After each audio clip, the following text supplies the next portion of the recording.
Gramatica has kicked a 32-yard field goal tonight. Both of these defenses look extremely tired to me. So USF at the 25 in round 2. There's the blitz right into it. Hall, very little. They ran both linebackers up inside in the A gaps, and that's exactly where the ball was going, and they caught him in the right play. Jared Kessler.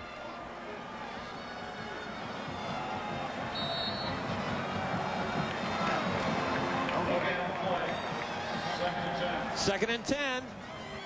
You can tell they're tired. All their body language says tired. Tight splits now this time. Real tight splits.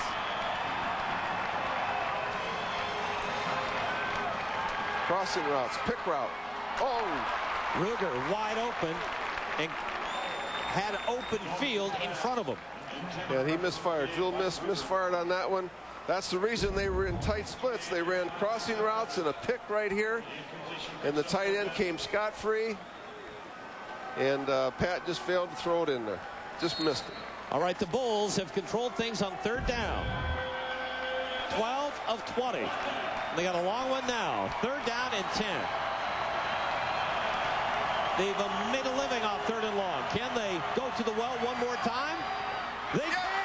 S.J. Green with the first down. What a great throw at Jewel missed. He's amazing on third down, isn't he, tonight? I mean, he just misfired on an easy throw and comes back and makes a great throw on a tough throw. Good protection up front. Oh, he's got a gun. I mean, that was a heck of a throw. That's the only place it could go.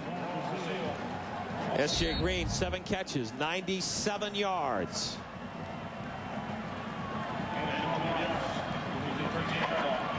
To the 13, first and 10. That was well defense. That was a great play by South Florida. We're in the second round of overtime. Andre Hall, touchdown, South Florida. That young guy's going to be a star. You can just see it coming. This is his coming out party tonight. He got great burst. Very, very well blocked by the offensive line. Had a crack and he was gone. Again, point afters are crucial in overtime. And there's been a few problems in college football this year. Ask Oregon State. Yeah, absolutely, with extra points in overtime.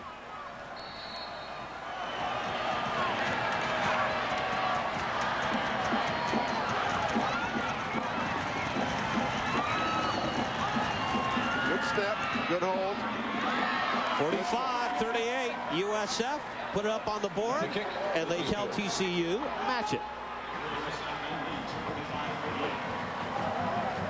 There's going to be one key play in this game. It's going to, remember now, after this overtime, it goes where you have to go for 2 if you score. Look at the burst rate. He's really virtually untouched in the end zone. Great job by the center and the guard, Alex Heron. Take a look at the block right here. Excellent push up front. Oh, that was a great job by John Miller. Good for him. He's had 2 penalties tonight and made a key great block right there. And the fans have made the trip to Fort Worth. They're having a Texas high. On the pitch, Lante Hobbs. Good game. Boy, and I'll tell you, that was a great effort from the backside. I think it was Nicholas. I'm not positive. But that one could have gone out the gate. No, that was Robinson, the defensive end. Tavarius Robinson. What an effort by him. That saved a touchdown.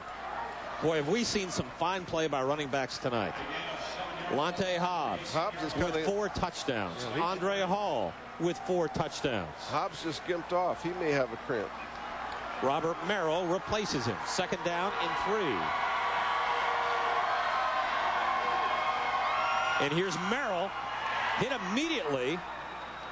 Excellent tackle. Devin Davis, excellent penetration, read it well. Sets up third down. Now they have not converted a third down tonight without a penalty. But now this is about third and what, about 3.5, Al. And I'm sure that they'll stick with that game plan. You want guts on the road. USF with 28 of their 45 points in the fourth quarter in overtime. He's playing against a team that's going for a 7th consecutive bowl game. In a crucial situation like this, teams like to run what they're most comfortable with.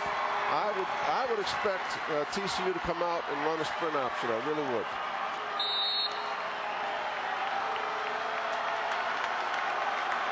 Fourth and 1. But not out of this personnel grouping. Boot, and he's got Bootleg. it. And he's got it. Hassel's got it, and he's headed for the end zone.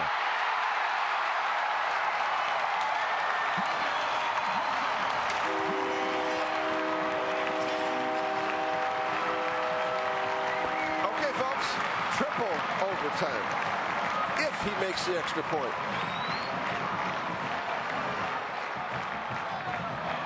Now, this is a new kicker for TCU. He had a great kicker by the name of Brown last year that left. This young man, Peter Lococo's a walk-on kicker. This is now timeout by USF. Good call. Trying to ice him a little bit here. And remember, USF called a timeout before blocking that field goal, that crucial block in the fourth quarter that kept it a 7-point deficit. And Al, you called it earlier. You know, once you block a kick on a kicker during a game, don't you think he doesn't think about that the rest of the game? No question. Although he's been solid on their extra points, you got to say that. Little strategy here between Coach Levitt and Coach Kravitz. They have to decide what kind of block they want to go with. And there's a guy that has blocked kicks before against UAB. In fact, he blocked a punt and a point after against UAB, and that was a huge victory for USF. Now remember, the new rules really make it difficult to block a kick with a leaper up the middle. That's the way that USF has blocked a bunch of them in the past.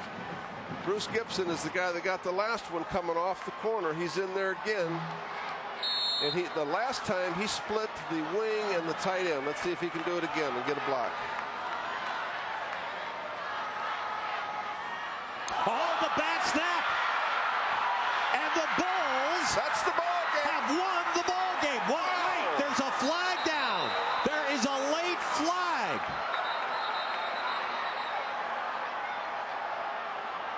Oh, boy. There was a flag that came in. It seemed to come in after the play. Illegal forward pass. And the Bulls have won the football game. It's over. Unbelievable. What a great victory for Jim Levitt and the USF Bulls. And we had talked about it so much, about how point afters are so crucial in overtime, and we've seen it throughout college football this year. And the USF Bulls have come on the road in their final year of Conference USA, and they have stolen one from one of the favorites in this conference. One more look. Bobble snap, low snap. Holder couldn't handle it. Ball game's over. And I'll tell you, Jim Levitt challenged his coaching staff and this team this week, and they really, really responded with a great effort. So the South Florida Bulls win their Conference USA opener. They go to 1-0, and next week they take on another tough team. They take on Southern Mississippi.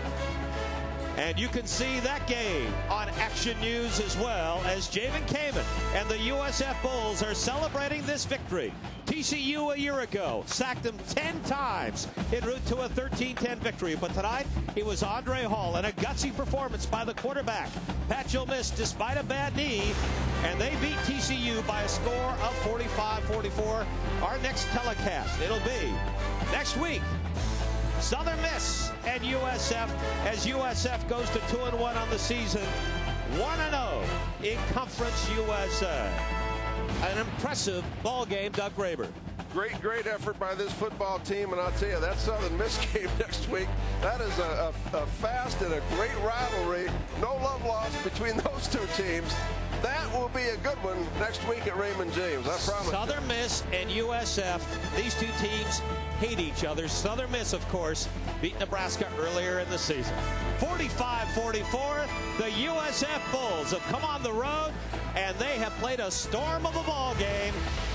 So long from Fort Worth.